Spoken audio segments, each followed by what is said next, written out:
네, 세 번째 차시로 문제 푸는 방법에 대해서 얘기를 해주겠어요. 방금 전까지 독해, 텍스트를 자세히 읽고 끝냈다면 이제 문제를 풀어야 되는데 문제를 한번 쓱 읽어보는 것도 중요합니다. 문제를 읽어보면 1번, 이 글에서 가장 중심이 되는 말은 무엇인가요? 2번, 다음 중 이 글을 통해 알 수 있는 내용을 모두 찾아 동그라미 표시하세요.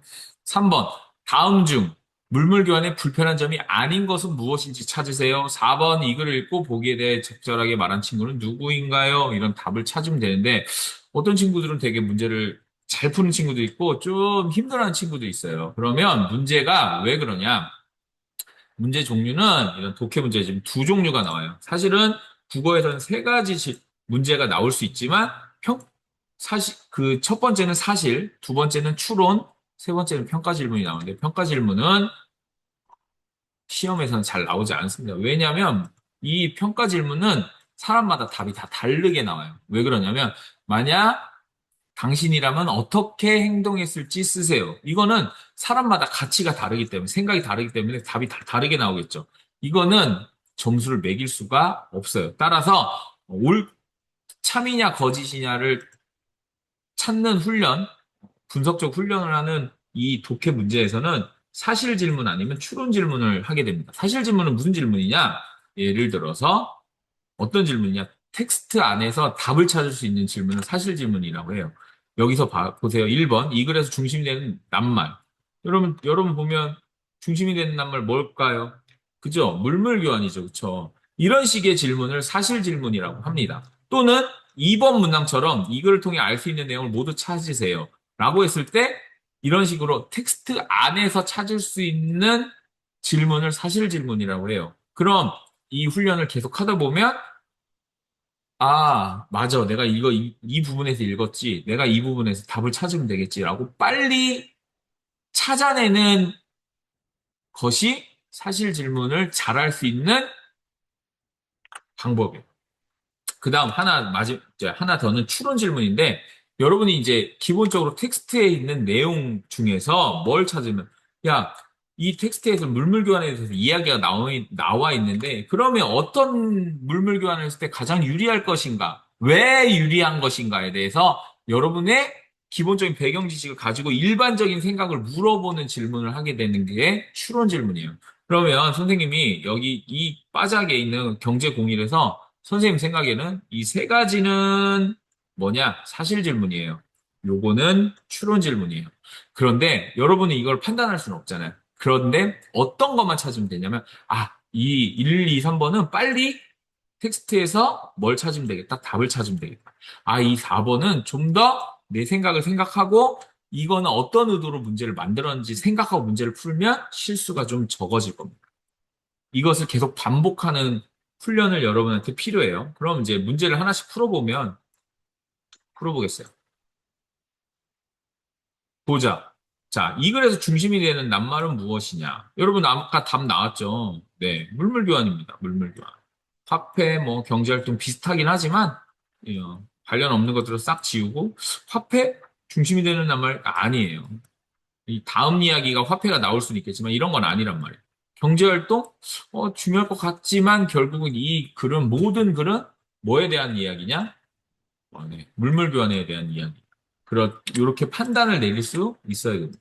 자, 그 다음 문제 2번으로 넘어가겠습니다. 2번은 다음 중 이 글을 통해 알 수 있는 내용을 모두 찾아 동그라미 표했어요. 그럼 1번, 물물교환의 뜻. 나왔잖아요. 일문단에서. 그쵸? 쌀과 생선의 가치? 쌀과 생선 두 마리 아까 있으니까 이거 맞을까? 아니에요. 좀 애매하단 말이에요. 이런 거는 체크해 놓으세요. 최초의 화폐의 모습? 이거 아예 나오지 않았죠. 화폐의 모습이 나왔나요? 아니에요. 마지막 오문단에서 화폐 단계 전이 물물교환이라고 했고, 이런 불편한 점 때문에 화폐가 생길 것이다라고, 생긴다라고 얘기했기 때문에 화폐의 모습은 나오지 않아요. 이건 확실히 아니에요. 그래서 이건 X. 이건 O. 이건 아직 모르니까 넘어갈게요. 물물교환이 생겨난 이유. 아까 생겨난 이유는 엄청 나와 있죠. 불편하고, 가치가 다르고, 이런 얘기가 나왔잖아요. 이것도 맞아요. 그러면 이제 이런 알쏭달쏭 애매한 것들은 여러분 어떻게 해야 되냐? 위에 가서 다시 확인을 해봐야 되겠죠. 쌀과 생선의 가치가 나왔냐? 위에 올라가서 아까 이 문단에 났어요. 첫째, 물건에 대한 가치가 사람마다 지역마다 다를 수 있다. 육지에 사는 농부와 바닷가에 사는 어부가 물물교환한다고 생각해보자. 가정을 하고 쌀을 갖고 있는 농부는 쌀 한 대를 생산 한 마리와 바꾸기를 원하고 어부는 두 대로 바꾸고 가치가 서로 다르다는 걸 얘기하려고 나온 거지. 진짜 가치가 나온 게 아니잖아요. 그럼 따라서 2번은 X죠. 그래서 답은 1번과 4번이 답이 되는 겁니다. 이런 식으로 여러분 뭘 해야 되냐? 논리적으로 하나씩 찾아서 배제시켜 나가는 훈련을 하는 게 독해입니다. 알겠죠? 뭐라고요? 배제시켜 나가는 훈련. 논리적으로 배제시켜야 돼요. 그냥 느낌으로 배제시키면 안 돼요. 자, 계속 해볼까요? 이제 3번 보도록 하죠. 3번. 다음 중 물물교환의 불편한 점이 아닌 것은? 우리 이거 아까 이 정독을 했기 때문에 웬만한 건 알 거예요. 사람마다 갖고 있는 물건이 다르다. 물건이 다르죠. 다르니까 물물교환이 일어난다고 얘기하지 않았어요? 그죠? 2번, 사람마다 물건에 대한 가치가 다르다. 가치 다르니까 불편하죠. 그 다음, 물건을 직접 들고 다니며 교환해야 된다. 불편한 점이죠. 그쵸? 필요한 물건을 갖고 있는 사람을 직접 찾아야 돼. 아까 나왔죠? 서로가 원하는 걸 딱 맞아 떨어지기 쉽지 않다. 나왔잖아. 몇 문단에 나왔는지 다 찾아서 쓰면 훨씬 좋을 거예요. 뭐, 얘는 가치가 다르다. 2문단. 직접 들고 다니면서 교환한다. 뭐, 3문단. 그런데 1번은 사람마다 갖고 있는 물건이 다르기 때문에 물물교환이 일어나는 이유가 되는 거잖아요. 그쵸? 그래서 뭐다? 답은 1번이 되겠다. 자, 이제 4번이 좀 어려운 문제도 4번으로 넘어가면 이 글을 읽고 보기에 대해 적절히라는 건 뭐죠? 가장 알맞게 말한 친구잖아요. 그러면 우리가 물물교환에 불편한 점이 있고 그래서 화폐가 나왔다라고 얘기를 했잖아요. 물물교환 불편한 점 세 가지 뭐였죠? 다시 위를 한번 보면 이럴 때 한번 또 보는 거예요. 모르면 물물교환 뭐 왜 불편하지? 가치가 사람마다 다 다를 수 있다. 두 번째, 원하는 물건을 교환할 사람 만나기 힘들다. 그 다음에 들고 가야 되는 불편함이 있다. 들고 다녀야 되는 불편함이 있다. 이 세 가지를 얘기했으니까 이걸 보고 얘기를 한번 해보죠. 그 중에서 또 어디에 관련되어 있는지를 찾아보면 될 겁니다. 보면 가난한 잭은 젖소 한 마리를 키우며 살았다. 젖소가 늙어서 더 이상 우유를 만들지 못하자 젖소를 곡식과 바꾸기 위해 길을 떠난 잭은 한 노인을 만난다. 그 노인은 자신의 마법 하나가 잭의 젖소를 바꾸자고 했어. 할아버지는 뭐죠? 마법콩. 잭은 늙어버린 이제 젖소가 있죠. 자, 데이와부터 서우까지 한 얘기를 읽어볼게요. 천천히. 잭의 젖소 한 마리와 노인의 마법콩 하나는 가치가 같아. 가치가 같다라고 얘기한 사람은 없죠. 노인이 바꾸자고 했을 뿐이지, 잭이 그렇게는 생각했다는 얘기가 나오지 않았어요. 따라서 이건 X. 2번, 채빈. 잭은 예전보다 젖소 한 마리의 가치를 더 높게 생각할 거야. 더 높게 생각하려면 소가 훨씬 더 뭔가 좋아야 되잖아요. 근데 늙어서 더 이상 우유를 만들지 못해서 바꿔버리려고 나왔기 때문에 가치를 높게 생각하는 건 아닌 것 같아요. 2번은 아니야. 3번. 만약 마법콩이 필요 없다면 잭은 노인의 제안을 거절할. 맞죠? 잭이 마법콩이 필요하면 교환할 거고 아니면 거절하겠죠. 4번. 진아. 노인은 잭의 젖소보다 마법봉의 가치가 훨씬 크다고 생각했고, 그럼 노인이 교환했을까요? 교환하지 않았겠죠. 그죠? 5번, 잭이 젖소를 직접 데리고 다니면서 교환할 물건을 찾는 것은 물물 교환의 좋은 점이에요? 아니죠. 아까 얘기했던 불편한 점. 그러면 우리 아까 힌트를 다 생각하고 내 생각을 적용시킨다면 답은 몇 번입니다? 3번입니다. 자, 이런 식으로 여러분이 찾으면 돼요. 그럼 다시 정리하면 여러분, 문제를 보면 어떤 거냐? 텍스트 안에서 답을 찾을 수 있는 문제가 나와 있고, 그 다음 추론.